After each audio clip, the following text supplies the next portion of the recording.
Hi అండి. Welcome to simple living vibes. ఈరోజు చాలా క్విక్‌గా, స్పీడ్‌గా 5 మినిట్స్‌లో అయ్యే సింపుల్‌గా పన్నీర్ కర్రీ ఎలా చేయాలో చూద్దాం. దీని పేరు ఆఫ్ఘనీ పన్నీర్. దీనికి ముందుగా 4 మీడియం సైజ్ ఆనియన్స్ పొడవుగా కట్ చేసుకోవాలి. కట్ చేసుకొని పక్కన పెట్టుకోండి. ఇప్పుడు ఒక బిగ్ సైజ్ పాన్ పెట్టుకొని అందులో కొంచెం ఆయిల్ వేసుకోవాలి. 4 వెల్లుల్లి, 4 పచ్చిమిర్చి, ఇప్పుడు మనం కట్ చేసుకున్న ఆనియన్స్ కూడా అందులో వేసుకోవాలి. ఒకసారి అటు ఇటు కలుపుకున్నాక బాగా మగ్గించుకోవాలి. బాగా మగ్గిన తర్వాత మీడియం సైజ్ కొత్తిమీర చిన్న చిన్న ముక్కల కింద కట్ చేసుకొని అవి కూడా బాగా ఫ్రై చేసుకోవాలి.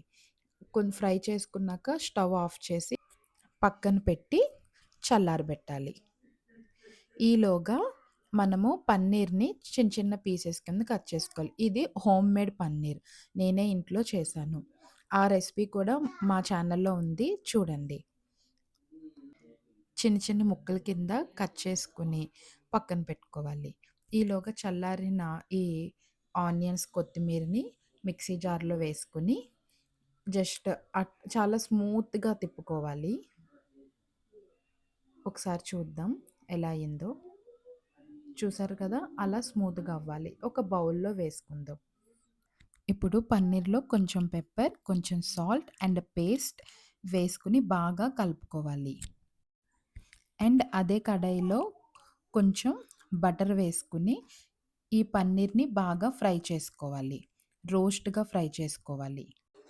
ఇప్పుడు ఆ పేస్ట్‌లో 3 స్పూన్స్ పెరుగు, ఒక స్పూన్ కారం, ఒక స్పూన్ ధనియాల పొడి, ఒక స్పూన్ గరం మసాలా, ఒక స్పూన్ జీలకర్ర పొడి, కొంచెం సాల్ట్ రుచికి సరిపడగా వేసుకొని బాగా కలుపుకోవాలి.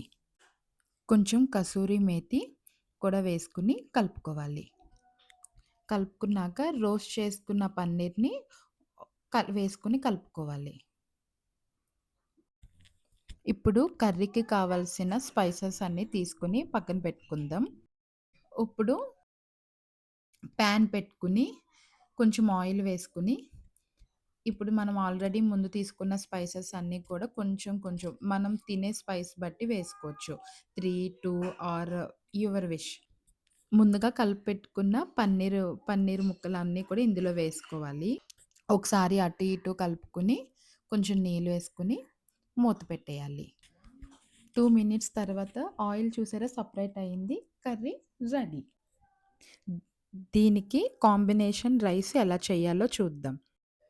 ఇప్పుడు హోమ్‌మేడ్ బటర్ తీసుకొని ఒక కడాయిలో వేసుకొని, అందులో కట్ చేసుకున్న వెల్లుల్లి, కొంచెం ఆర్గానో, కొంచెం చిల్లీ ఫ్లేక్స్, కొత్తిమీర, కొంచెం సాల్ట్, రుచికి సరిపడగా సాల్ట్ వేసుకొని, అందులో రైస్ వేసుకొని బాగా కలుపుకోవాలి.